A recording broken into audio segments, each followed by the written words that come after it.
वहीं दिल्ली एनसीआर में प्रदूषण से राहत नहीं है। आज दिल्ली का ओवरऑल एक्यूआई 390 दर्ज किया गया। आनंद विहार में एक्यूआई 414, वहीं बवाना में 403, द्वारका में एक्यूआई 403, पूसा में 384, लोधी रोड में 349, वहीं एयरपोर्ट टर्मिनल 3 में एक्यूआई का स्तर 386 दर्ज किया गया है।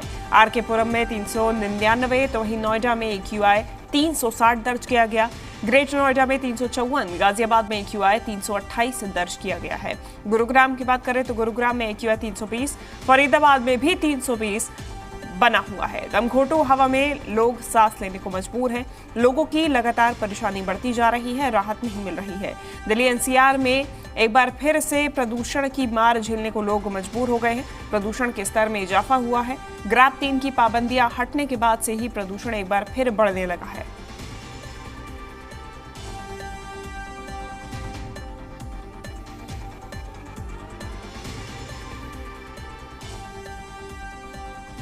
देखिए, एक बार फिर से प्रदूषण का स्तर बढ़ने लगा है, लोगों की परेशानी बढ़ने लगी है और कहीं ना कहीं माना जा रहा है कि प्रतिबंधों के हटने से एक उछाल जरूर देखा जा रहा है। हालांकि 27 और 28 नवंबर के आसपास हुई बारिश ने थोड़ी राहत जरूर दी थी, लेकिन एक बार फिर से प्रदूषण के स्तर में इजाफा देखने को मिल रहा है। अलग अलग इलाकों के अगर हम प्रदूषण के स्तर बताएं तो 399 के आसपास कई जगहों पर प्रदूषण का स्तर दर्ज किया गया है। ज्यादा जानकारी लेंगे सी मीडिया संवाददाता अनुष्का गर्ग हमारे साथ जुड़ गई हैं। अनुष्का, ग्रैब 3 की पाबंदियां हटी और एक बार फिर से प्रदूषण के स्तर में उछाल। बिल्कुल, जिस तरीके से हमने देखा कि जब मौसम में थोड़ा सुधार हुआ, बारिश की संभावनाएं जताई गई, तो उसके बाद से हम देख रहे हैं कि एक बार फिर से ग्रैब के चौथे और तीसरे चरण को हटाया गया और उसके बाद हम देख रहे हैं लगातार प्रदूषण के स्तर में इजाफा होता नजर आ रहा है। आज दिल्ली का जो कलेक्टिव एक्यूआई है वो 390 के आसपास दर्ज किया गया है, जो कि हम देख रहे हैं कि बीते दिनों से कई ज़्यादा है। ग्रैब के तीसरे चरण को हटाने के बाद से हम देख रहे हैं कि जो इजाफा प्रदूषण के स्तर में देखने को मिल रहा है वो काफ़ी ज़्यादा अलार्मिंग रेट पर जो है कहीं ना कहीं हम देख रहे हैं। बहुत सारी पाबंदियाँ ग्रैब 3 के तहत लगी थी। ओपन में जो हम कह रहे तंदूर बर्निंग जो है वो नहीं की जा पा रही थी। उसके अलावा हम देख रहे थे ग्रैब के चौथे चरण को भी लगाया गया था। कंस्ट्रक्शंस के काम पे रोक लगा हुआ था। BS3 BS4 की पेट्रोल और डीजल गाड़ियों के ऊपर रोक लगा हुआ था। लोगों को इन मामलों में जहां थोड़ी सी राहत मिली, उसके बाद से हम देख रहे हैं एक बार फिर से जो प्रदूषण का स्तर है वो बढ़ता नजर आ रहा है। एक बार कुछ तस्वीरें दिखाऊंगी मैं आपको। दिल्ली से कर्तव्य पथ की तस्वीरें हैं, सुबह की तस्वीरें। आप देख सकते हैं चारों तरफ किस तरीके से धुंध ही धुंध छाई हुई नजर आ रही है। दूर दूर तक कुछ भी साफ दिख नहीं रहा है। प्रदूषण की वजह से विजिबिलिटी के ऊपर खासा प्रभाव जो है वो देखने को मिल रहा है। जितने भी लोग आ जा रहे हैं, आप एक तो हम देख रहे हैं कि बहुत सारी पब्लिक प्रदूषण के बढ़ने के बाद से मॉर्निंग वॉक पर निकलना सबने बंद कर दिया है। बहुत कम लोग जो है हमें अमूमन दिखाई दे रहे हैं। ये इंडिया गेट के आसपास की तस्वीरें हैं, जहाँ पर रोज़ ही मॉर्निंग वॉक करने नॉर्मल दिनों में बहुत सारे लोग जो है वो पहुँचते थे, लेकिन अब हम देख रहे हैं कि यहाँ पर स्थितियाँ विपरीत देखने को मिल रही है। बहुत सारे लोग अब घरों से बाहर नहीं निकल रहे हैं।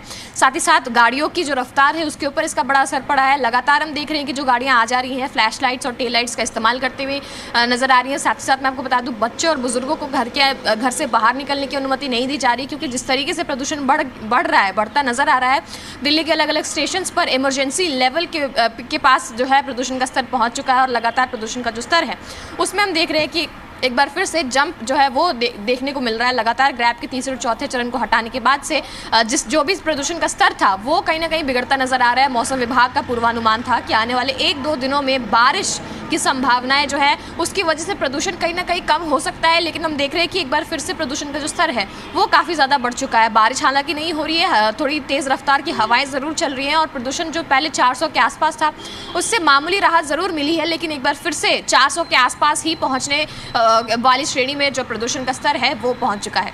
बिल्कुल, 390 ओवरऑल एक्यूआई बेहद ही चिंताजनक होता जा रहा है अनुष्का, क्योंकि एक बार जब प्रतिबंध हट जाते हैं तो उसके बाद लोग भी हिला हवाली करने लगते हैं। दूसरी तरफ जब गाड़ियां दिल्ली में एंटर कर रही हैं तो क्या एक वो बड़ी वजह है। दूसरी तरफ समीक्षा बैठक की गई थी पर्यावरण मंत्री द्वारा, उसके क्या रिजल्ट निकल कर आए? क्या प्रतिबंध आगे लगाए जाएंगे? और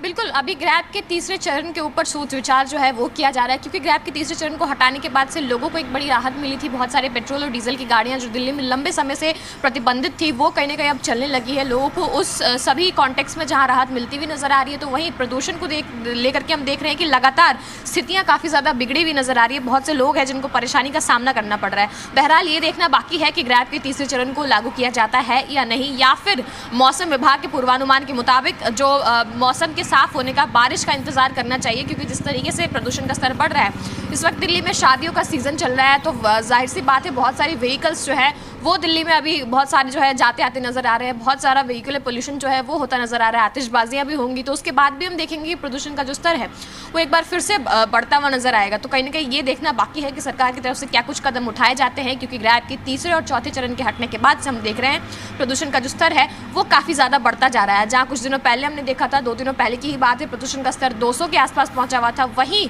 अब जो प्रदूषण का स्तर है वो 390 के आसपास पहुंच गया है, जिसकी वजह से लोग भी काफी ज्यादा चिंता में हैं कि आखिरकार लगातार सारे मेजर्स उठाने के बावजूद प्रदूषण का जो स्तर है वो कम नहीं हो रहा है। बिल्कुल अनुष्का, अभी तक हमने देखा है कि मौसम विभाग का जो पूर्वानुमान है वो सटीक बैठा है, तो अभी आगे के लिए क्या पूर्वानुमान? बिल्कुल, आगे के लिए अगर हम आपको बताएं तो आने वाले समय में तापमान में काफ़ी ज़्यादा गिरावट दर्ज की जाने वाली है। अभी हम देख रहे हैं कि काफ़ी ज़्यादा ठंड दिल्ली में लोगों को महसूस होनी शुरू हो चुकी है, दिसंबर का महीना आ चुका है, हवा में नमी का जो स्तर है वो बढ़ता नजर आ रहा है, जिसकी वजह से लगातार हम देख रहे हैं कि जो प्रदूषक तत्व है वो हवा में समाहित हो रहे हैं। बढ़ती ठंड के साथ साथ प्रदूषण का जो स्तर है वो भी कहीं ना कहीं बढ़ता नजर आ रहा है। हालांकि मौसम विभाग की तरफ से तेज़ हवाओं का पूर्वानुमान जरूर जताया गया था, जिसके बाद सबने देखा था 2 दिनों पहले एक मामूली राहत जरूर मिली थी, लेकिन अब एक बार फिर से स्थितियां बिगड़ती नजर आ रही है और अब जो मौसमिक गतिविधियां हैं वो काफ़ी ज़्यादा फेवरेबल नज़र नहीं आ रही है। तो ये कहना काफ़ी ज़्यादा मुश्किल रहेगा कि अभी लोगों को प्रदूषण से राहत कब तक मिलती है। ठीक है अनुष्का, फिलहाल धन्यवाद आपका तमाम जानकारी और तस्वीरें हम तक पहुंचाने के लिए। तो देखिए, दिल्ली में प्रदूषण लगातार बरकरार है, कुछ तस्वीरें भी हमारी संवाददाता दिखा रही थी। अब इस पूरे बाबत लोगों को क्या कुछ कहना है वो भी हम आपको दिखाते हैं। ब्रीदिंग का इशू रहता है, जैसे मैं रनिंग करता हूँ, अभी मैं यहाँ पर अपने घर से रनिंग करते हुए आ रहा हूँ लगभग 8-9 किलोमीटर से, तो महसूस होता है क्योंकि हर साल मैं जब रनिंग करता हूँ तो मुझे पता लगता है कि मेरा स्टेमिना कहाँ जा रहा है कहाँ नहीं जा रहा।